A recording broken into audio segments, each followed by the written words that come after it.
میں نے اپنی لاڈلی بیٹی کی شادی اس کی پسند کے لڑکے سے کر دی۔ شادی کے بعد میری بیٹی مجھ سے ملنے آتی تو اس کی آنکھوں میں آنسو ہوتے۔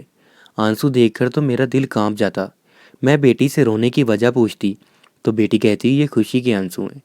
ایک روز رات کے 3 بجے میرے داماد نے مجھے فون کر کے بتایا کہ آپ کی بیٹی مر گئی ہے، جلدی سے آ کر اس کی لاش لے جائیں۔ میں بھاگتی ہوئی بیٹی کے گھر گئی، مگر بیٹی کی میت پر نظر پڑتے ہی میرے سر پر آسمان گر پڑا، کیونکہ میرا نام کلثوم ہے اور میں اپنی بیٹی پروین کے ساتھ رہتی تھی۔ مجھے آج بھی وہ دن یاد ہے جب آدھی رات کے وقت میرے گھر کا دروازہ بڑی زور سے کسی نے بجایا تھا۔ میری بیٹی میرے برابر میں ہی سو رہی تھی۔ اس وقت کون ہو سکتا تھا؟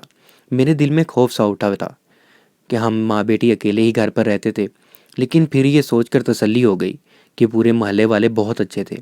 ہو سکتا ہے کسی کے گھر کوئی مجبوری آ پڑی ہو۔ میں اٹھ کر بیٹھ گئی۔ سردیوں کی راتیں تھیں اور مہینے بھی جنوری کا تھا۔ اس وقت رضائی سے باہر نکل کر جانا میرے لیے مشکل ہو رہا تھا۔ دروازہ پھر سے زور سے کھٹکا تھا۔ میں نے بامشکل رضائی سے خود کو باہر نکالا اور گرم شال سے خود کو لپیٹ لیا تھا۔ میری بیٹی کہنے لگی امی میں بھی آپ کے ساتھ باہر چلتی ہوں۔ میں نے اپنی بیٹی کو باہر آنے سے منع کیا اور خود کمرے سے باہر آ گئی۔ صحن میں بالکل اندھیرا تھا۔ میں نے ایک چھوٹا سا بلب روشن کیا۔ میں تیز قدم اٹھاتی ہوئی باہر کے مین دروازے کے پاس جا کر پہنچی تھی۔ میں نے پوچھا کہ کون ہے، تو ایک شخص نے کہا کہ میری ماں کا انتقال ہو گیا، مجھے اپنی والدہ کو غسل دلوانا ہے۔ میں نے سوچا کہ یہ کیسا عجیب شخص ہے، یہ کام تو وہ مجھ سے صبح بھی کہہ سکتا تھا۔ میں نے دروازہ نہیں کھولا اور اسے کہا کہ یہ کون سا وقت ہے میت کو غسل دینے کا۔ صبح آنا میری بات سن کر وہ شخص کہنے لگا میری ماں کو ایک خطرناک مہلک بیماری تھی، اس لیے ان کے چہرے کی رنگت بدلنے لگی ہے۔ آپ میری والدہ کو غسل دے دیں، میں انہیں جلدی دفنانا چاہتا ہوں۔ میں مردوں کو غسل دینے کا کام کرتی تھی، لیکن میرے پاس یہ کام روز نہیں آتا تھا، لیکن اگر آتا بھی تھا تو دن کے وقت ہی آتا تھا۔ آج سے پہلے رات کے اس پہر کسی نے مجھے غسل کے لیے نہیں کہا تھا۔ میں نے دروازہ کھولا۔ سامنے کھڑا شخص 30 سال کا نوجوان تھا، چہرے پر بدحواسی چھائی ہوئی تھی اور پریشان بھی بہت لگ رہا تھا۔ میں نے کہا کہ تم صبح کا انتظار تو کر لیتے، لیکن وہ کہنے لگا کہ میری والدہ کو ایک مہلک بیماری تھی، اب ان کا چہرہ اور جسم سیاہ ہونے کے ساتھ ساتھ پیٹ بھی پھول رہا ہے، نہ جانے صبح تک ان کی کیا حالت ہو جائے۔ میں انہیں زیادہ دیر تک نہیں رکھ سکتا، آپ اگر انہیں غسل دیں تو میں ان کی تدفین بھی بہت جلد کر دوں گا۔ میں نے کہا کہ اس وقت تو میں تمہارے ساتھ نہیں جا سکتی، میں نے آج تک اپنی بیٹی کو رات کے وقت اکیلا کبھی نہیں چھوڑا تھا، پھر اس سردی کے مارے میرے دانت بج رہے تھے اور غسل دینے کے لیے پانی کا استعمال کرنا موت کے مترادف لگ رہا تھا۔ لیکن وہ شخص میری منت سماجت کرنے لگا کہ خدارا انکار مت کریں، صبح ہونے سے پہلے مجھے ہر حال میں اپنی والدہ کو دفنانا ہے، میں انہیں اتنی دیر ایسے نہیں رکھ سکتا، آپ میرے ساتھ چلیں، میں آپ کو اس وقت غسل دینے کے 10,000 روپے دوں گا۔ اس کی بات سن کر تو میں حیرت سے اسے دیکھنے لگی تھی۔ مردہ عورتوں کو غسل دینے کا میرا خاندانی کام تھا۔ میں کم عمری سے ہی اپنی والدہ کے ساتھ مردہ عورتوں کو غسل دینے جاتی تھی۔ شادی کے بعد بھی یہ کام جاری ہی رکھا تھا، کیونکہ میرے شوہر کی اتنی اچھی آمدنی نہ تھی، اس لیے میں بہت جلدی پورے محلے میں اس کام کے لیے مشہور ہو گئی تھی۔ محلے میں جب بھی کسی عورت کا انتقال ہوتا لوگ مجھے ہی بلاتے تھے۔ وقت یوں ہی گزرنے لگا تھا۔ جب میرا شوہر حیات تھا یہ کام میں بس یوں ہی کر دیا کرتی تھی، کیونکہ ہمارے محلے میں کوئی بھی غسل دینے والی عورت نہیں تھی، لیکن میں یہ کام آسانی سے کر لیتی تھی۔ میری والدہ نے بھی یہی کام کیا تھا اور میں شادی سے پہلے اپنی والدہ کے ساتھ مل کر مردہ عورتوں کو غسل دیا کرتی تھی، اس لیے میرا حوصلہ اس معاملے میں بہت زیادہ تھا۔ لیکن شوہر کی وفات کے بعد تو یہ کام جیسے میری مجبوری ہی بن گیا تھا، کیونکہ شوہر کی وفات کے بعد گھر کے حالات بگڑتے چلے جا رہے تھے۔ میرے شوہر کے انتقال کو 2 سال بیت چکے تھے۔ میری بیٹی پروین اب 18 سال کی ہو چکی تھی۔ وہ میری اکلوتی بیٹی تھی، بس ایک ہی گھر ہی میرا اپنا ذاتی تھا۔ گھر کے اخراجات مجھے خود ہی اٹھانے پڑتے تھے۔ میرے کام کی نوعیت کچھ ایسی تھی کہ روز روز میرے پاس غسل دینے کا کام کم ہی آتا تھا، اور لوگ غسل دینے والوں کو دیتے ہی کیا تھے۔ مجھے پیسے بھی اتنے ہی ملتے تھے کہ میری ضروریات سے بے حد کم تھے، پر مجھے اس کے علاوہ دوسرا کام بھی نہیں آتا تھا۔ میری بیٹی نے 12ویں جماعت میں پڑھ رہی تھی اور اب وہ گھر میں ٹیوشن بھی پڑھا لیتی تھی۔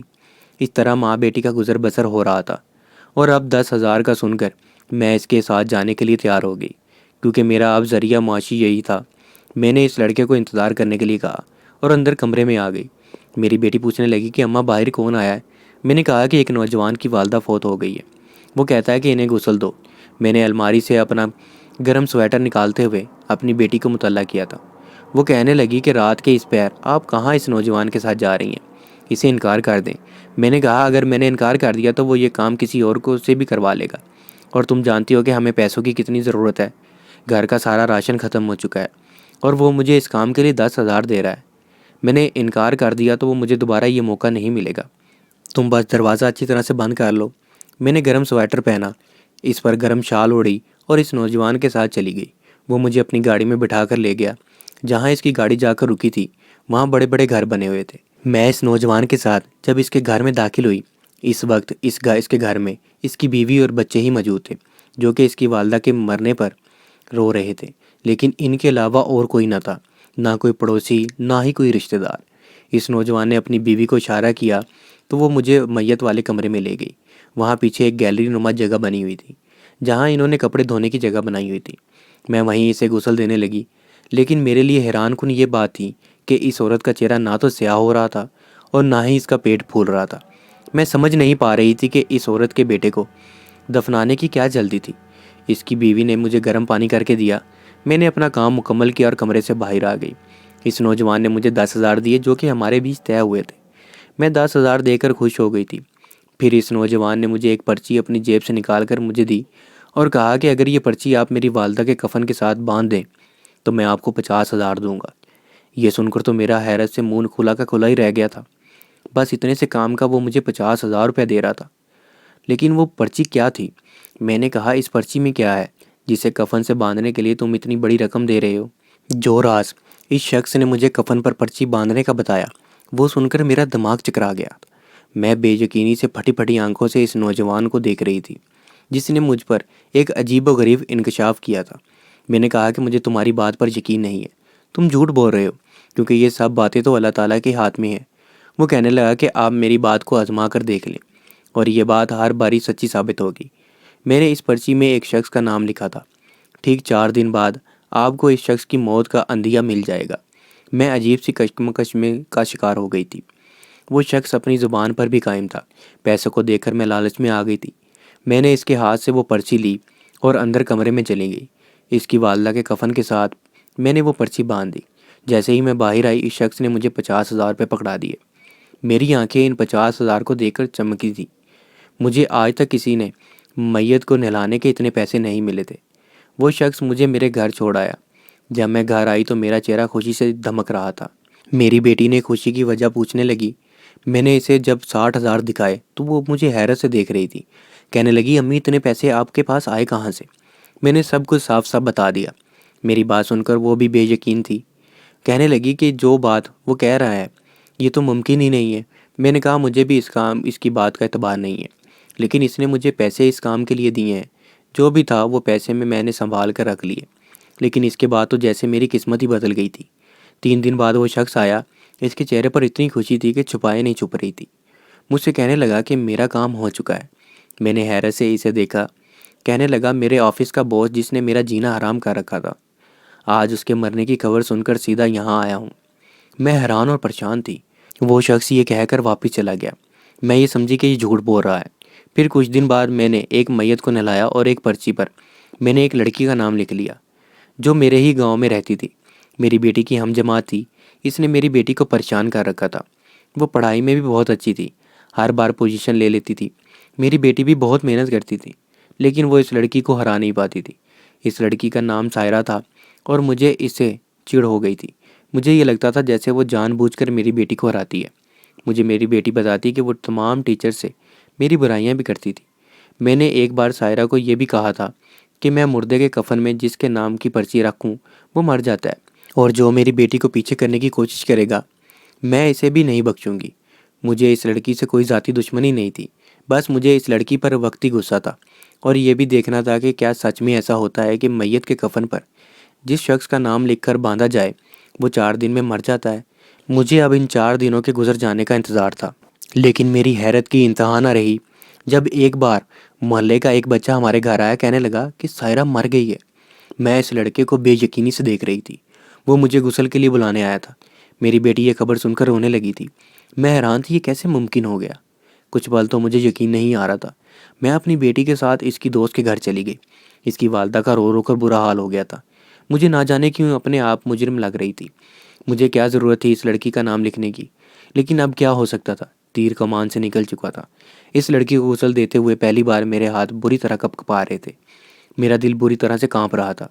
میں سخت سردی میں بھی پسینے سے شرابور ہو چکی تھی، مجھ پر بدحواسی سی چھائی ہوئی تھی۔ میرا جی چاہا کہ میں سب کچھ چھوڑ چھاڑ کر وہاں سے بھاگ نکلوں، لیکن یہ شاید میرے اختیار میں نہیں تھا۔ وہ لڑکی میری بیٹی کی ہم جماعت تھی، اس لیے مجھے تدفین تک وہیں رکنا پڑا۔ سائرہ کی ماں کا رونا تڑپنا میرے دل کو بے چین کیا ہوئے تھا۔ وہاں بیٹھی عورتیں اس کی ماں کی حالت پر افسوس کر رہی تھیں۔ جوان بچی کی اچانک موت نے ماں کو پاگل سا کر دیا تھا۔ رات کو وہ اچھی بھلی سوئی تھی، لیکن صبح وہ مر چکی تھی۔ کسی کے تصور میں بھی یہ بات نہیں تھی کہ یہ سب کچھ ہو جائے گا۔ خدا خدا کر کے یہ وقت گزرا تھا اور میں اپنے گھر پہنچی تھی۔ 2 دن تک میں ٹھیک سے کھانا بھی نہ کھا سکی۔ پھر کچھ ہی ماہ بعد مجھے یہ خبر ملی کہ اس لڑکی کی والدہ اس لڑکی کے غم کو سہ نہیں پائی، اس کا بھی انتقال ہو گیا ہے۔ مجھے یہ سن کر بھی بہت دکھ سا ہوا تھا، لیکن پھر وقت گزرنے کے ساتھ ساتھ میں اس واقعے کو بھی بھول گئی تھی۔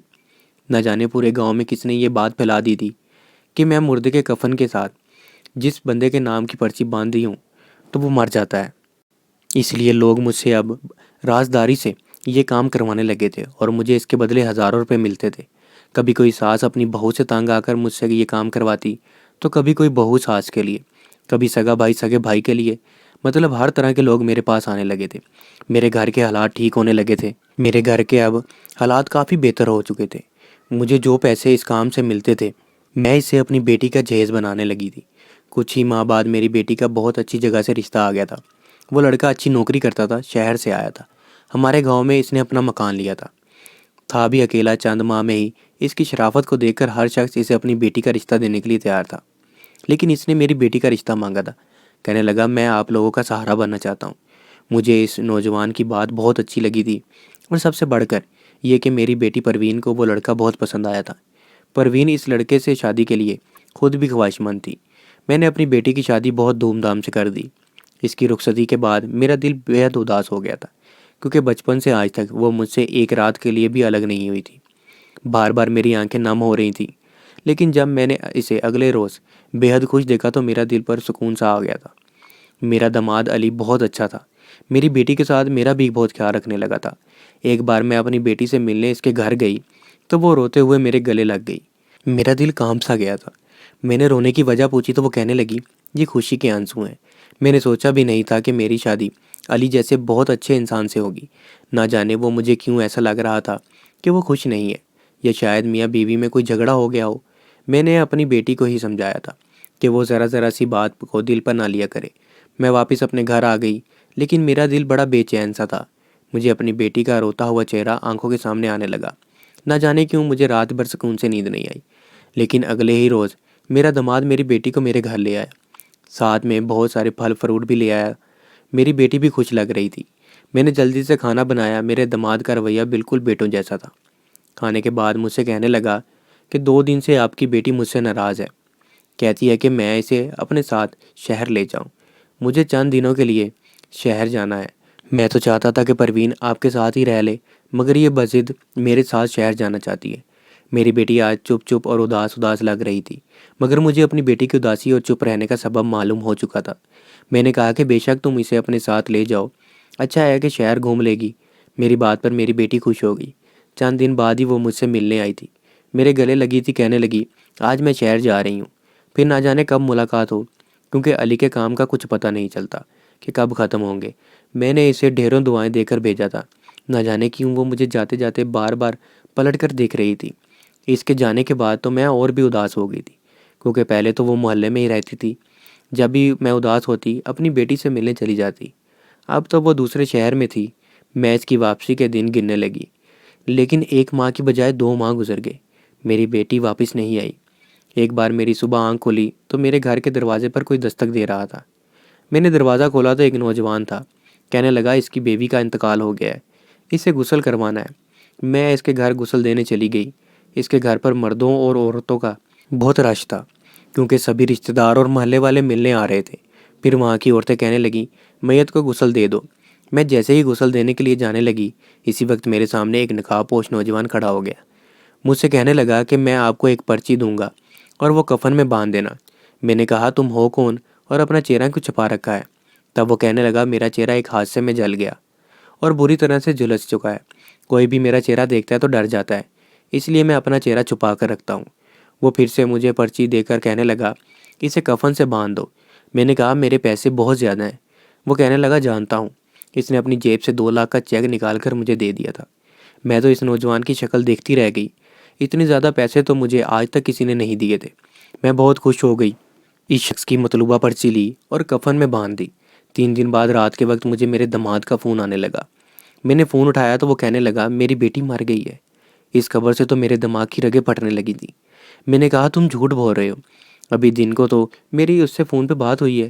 وہ کہنے لگا دن کو وہ بالکل ٹھیک تھی، لیکن رات کو اچانک کسی طبیعت خراب ہوئی اور اب وہ مر چکی ہے۔ میں یہ سن کر فون ہی چھوڑ بیٹھی اور بے ہوش ہو گئی۔ مجھے بار بار غشی کے دورے پڑنے لگے تھے۔ جب میرا داماد میری بیٹی کی میت لے کر گھر پہنچا تو بہت رو رہا تھا۔ میری خود کی بہت بری حالت تھی۔ جب میری بیٹی کی میت کو لے جانے لگے تو میں بلک بلک کر رو رہی تھی، لیکن وہ مجھے چھوڑ جا چکی تھی۔ میری چیخیں پورے محلے نے سنی تھی۔ میرا تڑپنا، میرا بلکنا کچھ بھی تو کام نہیں آیا تھا۔ میری بیٹی کی تدفین بھی ہو گئی تھی۔ میرا داماد گھر واپس آ گیا۔ سب لوگ واپس جا چکے تھے، بس میں اور میرا داماد ہی رہ گئے تھے۔ وہ مجھ سے میری بیٹی کے بارے میں بات کر رہا تھا۔ میں غور سے اس کا چہرہ دیکھ رہی تھی۔ مجھے لگا کہ ابھی چند دن پہلے جس نقاب پوش کو دیکھا تھا، اس کی آنکھیں میرے داماد جیسی تھی۔ مجھے تو آواز بھی ویسی ہی لگ رہی تھی۔ مجھے اس پر شک ہو گیا تھا اور میں نے اسے بول دیا کہ چند دن پہلے تم میرے پاس نقاب میں آئے تھے، تم ہی نے وہ پرچی مجھے کفن میں باندھنے کے لیے دی تھی۔ وہ مسکرانے لگا اور کہنے لگا اور بولا اچھا ہوا آپ نے مجھے پہچان لیا۔ ہاں میں وہی ہوں۔ کہنے لگا میں نے یہی سب کچھ کیا ہے اور اس پرچی پر آپ کی بیٹی پروین کا نام تھا۔ میں نے اس کا گریبان پکڑ لیا اور رونے لگی۔ کہنے لگی کہ میری بیٹی نے تمہارا کیا بگاڑا تھا؟ وہ کہنے لگا وہی جو میری بہن سائرہ نے آپ کا بگاڑا تھا۔ کہنے لگا سائرہ میری بہن تھی جسے آپ نے اپنے تجربے کی بھیٹ چڑھا دیا تھا۔ میں حیران و پریشان سی اسے دیکھ رہی تھی۔ وہ کہنے لگا آپ ہی یہ کام کرتی ہیں۔ میری بہن مجھے بتاتی تھی کہ اس دوست کی ماں جس میت کے کفن میں جس کے نام کی پرچی ڈالتی ہے وہ مر جاتا ہے، اور آپ میری بہن سے جیلس ہوتی تھی۔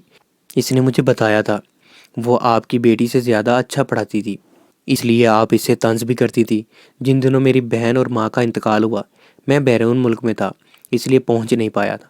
یہاں آیا تو محلے والوں سے پتہ چلا آپ نے ہی 4 دن پہلے ایک میت کے کفن کے ساتھ میری بہن کے نام کی پرچی ڈالی تھی۔ وہ پرچی میرے ایک جاننے والے نے سب سے چھپ کر کھول کر دیکھی تھی۔ اسے آپ پر شک تھا اور اس کی بات سچ ثابت ہوئی، اس لیے میں نے یہ سب ڈرامہ رچایا تھا۔ آپ نے میری بیٹی کو کیوں مار ڈالا تھا؟ اس نے آپ کا کیا بگاڑا تھا؟ میری ماں بھی میری بہن کا صدمہ برداشت نہیں کر سکی۔ میرا ہنستا بنتا گھر اب آپ نے برباد کر دیا۔ آج اپنی بیٹی کو کھو کر کیسا لگ رہا ہے؟ یہ کہہ کر وہ چلا گیا۔ اسے جواب دینے کے لیے میرے پاس کوئی الفاظ نہیں تھے۔ میرا غلط عمل آج میری بیٹی کی جان لے گیا تھا۔ مجھے وہ شخص یاد آنے لگا جس نے پہلی بار مجھے پیسوں کی لالچ دے کر کہا تھا کہ یہ پرچی میں کفن سے باندھ دوں اور اس کے بعد میں یہ غلط عملیات پڑھ کر اس پرچی پر پھونک دوں جس کی وجہ سے وہ شخص مر جائے گا۔ میں پیسے کی لالچ میں یہ عمل کرنے لگی اور آج اپنی ہی بیٹی کو کھو بیٹھی تھی۔ لوگ ٹھیک ہی کہتے ہیں کہ برائی کا انجام برا ہی ہوتا ہے۔ اس کے بعد میں نے غسل کا کام چھوڑ دیا تھا۔ گاؤں میں پاگلوں کی طرح پھرتی رہتی ہوں، کچرے پر سوتی ہوں اور وہیں بیٹھ کر کھاتی ہوں۔ آج 3 سال بعد میں نے اپنی یہ کہانی ایک ہمدرد کو سنائی ہے جو ویڈیو کی شکل میں لکھ کر آپ تک پہنچا رہا ہے تاکہ میری کہانی پڑھ کر آپ سب کو عبرت حاصل ہو۔ اللہ حافظ۔